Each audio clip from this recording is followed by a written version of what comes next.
Hello everyone, स्वागत है आपका हमारे चैनल कोड लोकल पे। मेरा नाम है आकाश और हमारे डेटा साइंस की प्लेलिस्ट में आज हम लोग अभी तक हम लोगों ने क्या क्या सीखा। ऑपरेटर्स के बारे में सीखा है और इनपुट यूजर से कैसे लिया जाता है इस बारे में हम लोगों ने सीखा है। तो इन दोनों को यूज करके हम लोग कुछ कुछ प्रैक्टिस प्रॉब्लम्स करेंगे आज। तो चलिए आज का क्लास स्टार्ट करते हैं।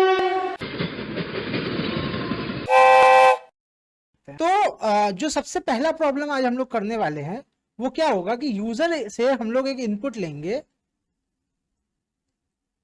एक टेम्परेचर का, जो कि किस में होगा, फ़ारेनहाइट में होगा, फ़ारेनहाइट में। और इस टेम्परेचर को हमको कन्वर्ट करना है सेल्सियस में। मतलब फ़ारेनहाइट और सेल्सियस जो होता है वो यूनिट्स है टेम्परेचर के, ठीक है।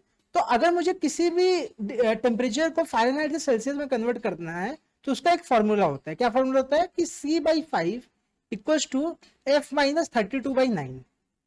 ठीक है, इसका मतलब क्या हुआ? इसका मतलब ये हो गया कि मेरा जो सेल्सियस में जो टेम्परेचर है और फ़ारेनहाइट में जो टेम्परेचर है आपस में ये इक्वेशन के थ्रू रिलेटेड है।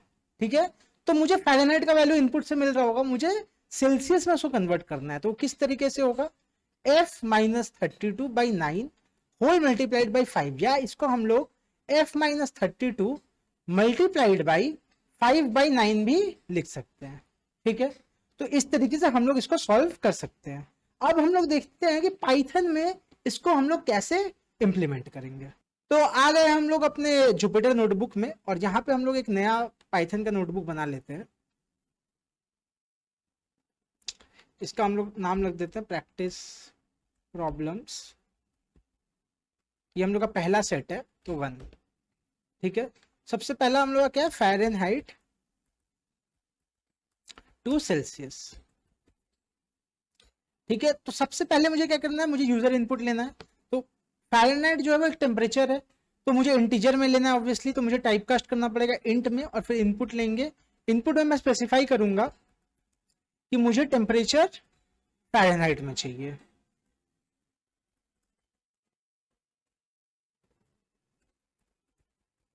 ठीक है, इसके बाद मुझे इसे सेल्सियस में कन्वर्ट करना है। तो सेल्सियस में कन्वर्ट करने के लिए मैं क्या करूंगा? F-32, ठीक है, मल्टीप्लाइड बाई 5/9। ठीक है, तो ये करने से मेरा जो सेल्सियस में कन्वर्ट हो जाएगा फ़ारेनहाइट। अब मैं इसे प्रिंट करके देखता हूँ। ठीक है, तो प्रिंट में करूंगा मैं C। तो ये मुझे सबसे पहले फ़ारेनहाइट में टेम्परेचर मांग रहा है, मैं 98 डिग्री फ़ारेनहाइट देता हूँ।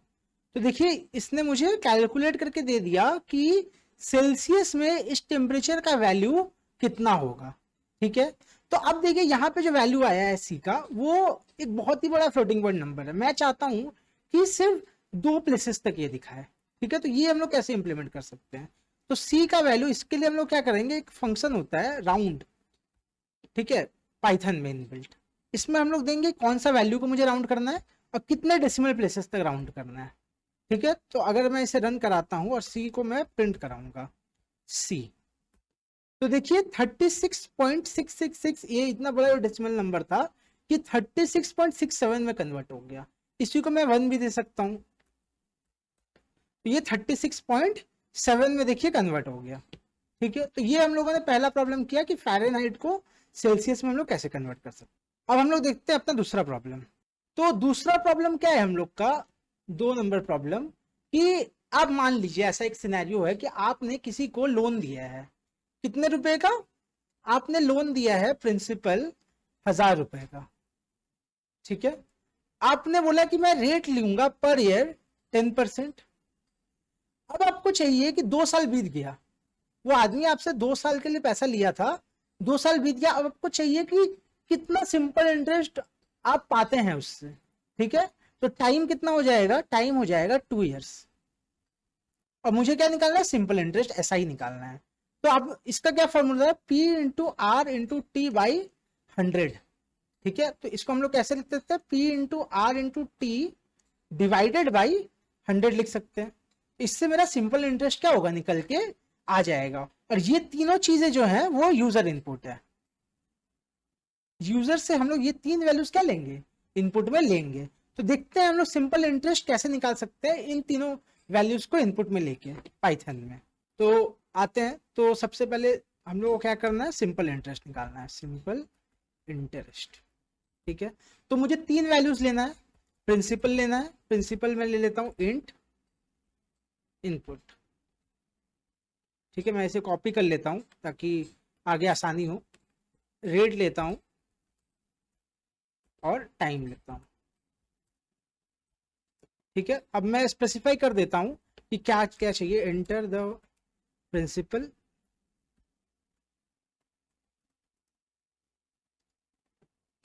Enter the rate, enter the time period. ठीक है, तो मैंने इन तीनों वैल्यूज को इनपुट में ले लिया और उसे इंटीजर में कन्वर्ट कर दिया। मुझे निकालना क्या है, सिंपल इंटरेस्ट। ठीक है, उसका फॉर्मूला क्या होता है, P into R, sorry principal into rate into time, और ये होल किससे डिवाइड करना है, 100 से डिवाइड करना है हम लोग। अब मैं प्रिंट करा के देखता हूँ ऐसा ही क्या आ रहा है, एस सिंपल इंटरेस्ट क्या आ रहा है। तो सबसे पहले मुझे प्रिंसिपल देना है 1000, रेट देना है 10%, और टाइम मुझे देना है 2 ईयर्स। तो देखिए ये दिखा दे रहा है कि मुझे एंड ऑफ 2 ईयर्स में 200 रुपीज जो है वो सिंपल इंटरेस्ट में मिलेगा सामने वाले से। ठीक है, तो ये मुझे मेरा प्रोग्राम हो गया सिंपल इंटरेस्ट निकालने का। अब देखिए यहाँ पे हम लोगों ने क्या क्या ऑपरेटर्स का यूज किया। तो इस प्रॉब्लम में फ़ारेनहाइट टू सेल्सियस वाले प्रॉब्लम में आप देखेंगे कि हम लोगों ने सब्ट्रैक्शन यूज किया, मल्टीप्लिकेशन यूज किया और डिवीजन यूज किया। और उसी तरह यहाँ सिंपल इंटरेस्ट के प्रोग्राम में हम लोगों ने मल्टीप्लिकेशन और डिवीजन यूज किया। अब हम लोग आते हैं अपने थर्ड प्रॉब्लम की तरफ जो आज हम लोग देखेंगे। तो अब हम लोग देखते हैं अपना थर्ड प्रॉब्लम जो आज हम लोग देखने वाले हैं। ठीक है, प्रॉब्लम नंबर 3। तो प्रॉब्लम नंबर 3 क्या है, आप समझ लीजिए एक ग्राफ के ऊपर 2 पॉइंट्स है। ठीक है, एक ग्राफ के ऊपर 2 पॉइंट्स है। एक पॉइंट का कोऑर्डिनेट है x1, y1, मतलब इसको आप देख लीजिए 2,3 समझ लीजिए, और इसका कोऑर्डिनेट है x2, y2, मतलब समझ लीजिए 3,4 एग्जाम्पल। तो आपको इन दोनों पॉइंट्स का डिस्टेंस निकालना है कि इन दोनों पॉइंट्स में डिस्टेंस क्या होगा। ठीक है, तो इसको हम लोग क्या बोलते हैं, इसको हम लोग बोलते हैं यूक्लिडियन डिस्टेंस, यूक्लिडियन डिस्टेंस। आप इसको गूगल में सर्च कर सकते हैं क्या होता है क्या नहीं होता है। तो देखते हैं किस तरीके से यूक्लिडियन डिस्टेंस निकाल सकते हैं। Dist is equals to root over y2 minus y1 का whole square minus x2 minus x1 का होल स्क्वायर, सॉरी यहाँ प्लस होगा। ठीक है, तो ये हो गया हम लोग का फॉर्मूला। अब इसको हम लोग पाइथन में कैसे इंप्लीमेंट करेंगे इस फॉर्मूला को ऑपरेटर्स का यूज करके, और मेरा जो यूजर इनपुट होगा वो यहाँ पे क्या होगा, x1, y1, x2 और y2, मतलब दोनों कोऑर्डिनेट्स जो है मैं यूजर से इनपुट में लूंगा। तो देखते हैं कैसे करके हम लोग इसको इंप्लीमेंट कर सकते। तो सबसे पहले यूक्लिडियन डिस्टेंस चाहिए मुझे, यूक्लिडियन डिस्टेंस। तो सबसे पहले मैं y1 लेता हूँ, y1 ये भी मेरा इन टाइप का होगा क्योंकि कोऑर्डिनेट है, तो इसे मैं कॉपी कर लेता हूँ, काम आएगा मेरा। ठीक है, y1 हो गया x1, y2 और x2। ठीक है, दे देता हूँ enter y for first point, मतलब फर्स्ट पॉइंट का y कोऑर्डिनेट क्या होगा, enter x for first point, enter y for second point, और enter x for second point. ये मैंने इनपुट ले लिया। अब मुझे चाहिए डिस्ट निकालना है, डिस्टेंस। तो सबसे पहले मुझे y2 माइनस y1 का होल स्क्वायर करना है। ठीक है, तो y2 minus y1 whole square कैसे होगा, होल स्क्वायर के लिए हम लोग यूज करेंगे एक्सपोनेंशिएशन ऑपरेटर। ठीक है, तो एक्सपोनेंशियल ऑपरेटर क्या करेगा कि y2 माइनस y1 जो है उसके ऊपर 2 का पावर दे देगा, और इसमें हम लोग माइनस करेंगे या सॉरी प्लस करेंगे x2 माइनस x1 का होल स्क्वायर। ठीक है, इस पूरे चीज के ऊपर मुझे रूट लगाना है, तो मैथ डॉट SQRT ये एक इनबिल्ट फंक्शन है पाइथन में, जिससे हम लोग किसी भी नंबर का स्क्वायर रूट निकाल सकते हैं। ठीक है, अब ये जो मैथ आप देख रहे हैं, ये मैथ एक लाइब्रेरी होता है पाइथन में। ठीक है, तो वो लाइब्रेरी को मुझे इंपोर्ट कराना पड़ेगा, इंपोर्ट मैथ। ठीक है, तो अब ये ठीक ठाक चलेगा। अब मैं प्रिंट कराता हूँ डिस्टेंस को, चलिए देखते हैं क्या होता है। वही वैल्यूज लेता हूं मैं, 3 को मैंने लिया था 3 2 4 3।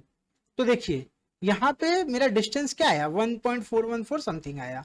अब मैं चाहता हूँ कि ये फिर मैं राउंड करना चाहता हूँ, मैंने 3 डेसिमल प्लेस तक मैं चाहता हूँ इसको, तो मैं क्या करूँ, राउंड डिस्ट 3, फिर करता हूँ 2 4, तो देखिए 1.414 आ गया, जो कि है Euclidean distance between first coordinate या फर्स्ट पॉइंट और सेकंड पॉइंट। इसके बाद आज हम लोग आज का फोर्थ और फाइनल प्रॉब्लम देखते हैं जो हम लोग करने वाले हैं। वो क्या होगा प्रॉब्लम, वो प्रॉब्लम कुछ इस तरीके से होगा। मान लीजिए आपको इनपुट में डेज दिया गया है, नंबर ऑफ डेज, और आपको इसे कन्वर्ट करना है कि ये कितना ईयर होगा, कितना वीक होगा और कितना डेज होगा। मतलब इसका क्या मतलब हुआ, जैसे समझ लीजिए आपके पास एक नंबर या नंबर ऑफ डेज मैंने दिया 367। यहाँ पे हम लोग लीप ईयर नहीं कंसिडर कर रहे हैं, ठीक है, क्योंकि लीप ईयर करेंगे तो चीज़ें थोड़ी कॉम्प्लेक्स हो जाएंगी। तो यहाँ पे हम लोग कंसिडर कर रहे हैं कि हर ईयर में 365 डेज ही होता है। तो 365 अगर डेज है तो 367 डेज में 1 ईयर बन सकता है जिसमें 365 डेज होगा। अब रिमेनिंग 2 डेज बच जाएगा, तो क्या 2 डेज से 1 वीक बन सकता है, नहीं बन सकता है। तो 1 ईयर 0 वीक्स और 2 डेज, ये होगा हम लोग का आंसर। तो इस तरीके से हम लोगों को इस टोटल नंबर ऑफ डेज को ईयर, वीक और डेज में कन्वर्ट करना है। तो इसको हम लोग कैसे करेंगे देखते हैं। और ये तीनों ये जो इनपुट है नंबर ऑफ डेज, ये हम लोग यूजर इनपुट लेंगे, यूजर इनपुट। तो चलिए देखते हैं जुपिटर नोटबुक में कि कैसे हम लोग इसको इंप्लीमेंट कर सकते हैं।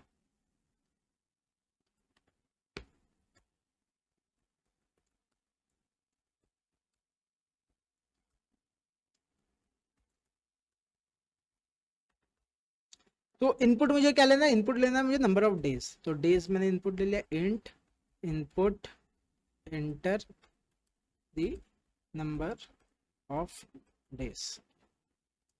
ठीक है, मैंने ये इनपुट ले लिया। अब सबसे पहला मुझे क्या कन्वर्ट करना है, तो देखिए अगर मैं फिर से अगर आपको दिखाऊं तो मेरा जो सबसे बड़ा जो यूनिट है जिसमें हम चेंज कर सकते हैं वो है ईयर्स, उसके बाद है वीक, और जो रिमेनिंग बच जाएगा डेज। तो जो भी मेरा डेज है सबसे पहले हम उसको ईयर में कन्वर्ट करके देखते हैं कि कितना आएगा। ठीक है, तो ईयर में कन्वर्ट करने के लिए हम लोग क्या करेंगे, ईयर्स क्या होगा, डेज डिवाइडेड बाई 365।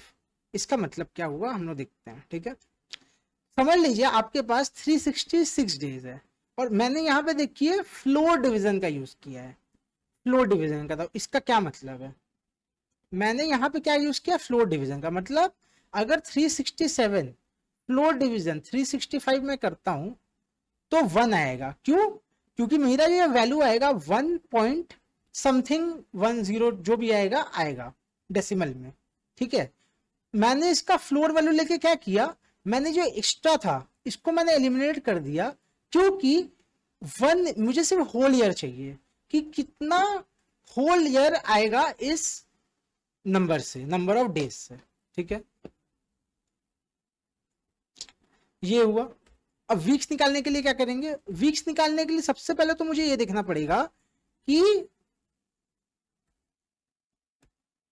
मतलब 365 से मैंने यहाँ पे क्या किया, देखिए मॉड्यूलो किया है, मतलब मैं रिमाइंडर निकालना चाहता हूँ कि मतलब अगर जितना भी टोटल ईयर्स होगा उसको हटा के कितना डेज एक्स्ट्रा है उसको हम लोग किस में कन्वर्ट करेंगे, तो वीक्स में कन्वर्ट करेंगे। और एक वीक में कितने डेज होते हैं, तो 7 डेज होते हैं।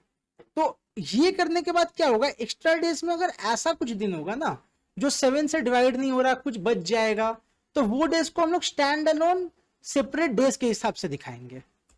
तो डेज क्या होगा, डेज होगा हम लोग का फिर से वही डेज 365 और मॉड्यूलो 7।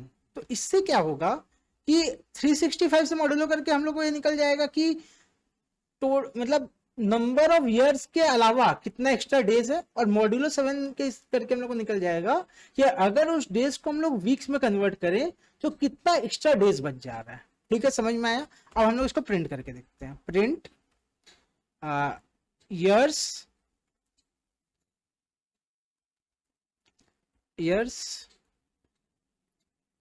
print weeks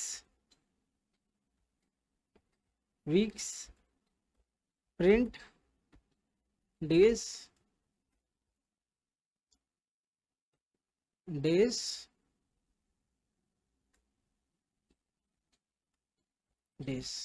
ठीक है। मैं समझ लीजिए वहां जो हम लोग एग्जाम्पल दिया था 367 वही दिखते हैं 67।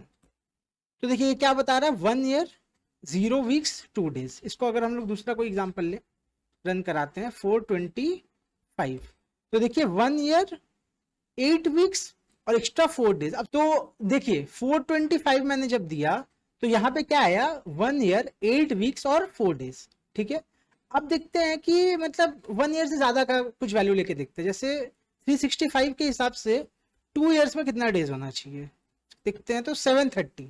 तो 730 से एक बड़ा वैल्यू लेके देखते हैं, समझिए लेते हैं 840 देखते हैं। तो देखिए 2 ईयर्स 15 वीक्स और एक्स्ट्रा में कितना है 5 डेज, मतलब 840 से सबसे पहले 730 जो डेज है 2 साल के लिए वो माइनस हुआ, बचा 110 डेज। उसको हम लोग फिर क्या किए, 110 डेज को हम लोग 7 से डिवाइड किए तो 15 आया, बचा एक्स्ट्रा 5 डेज।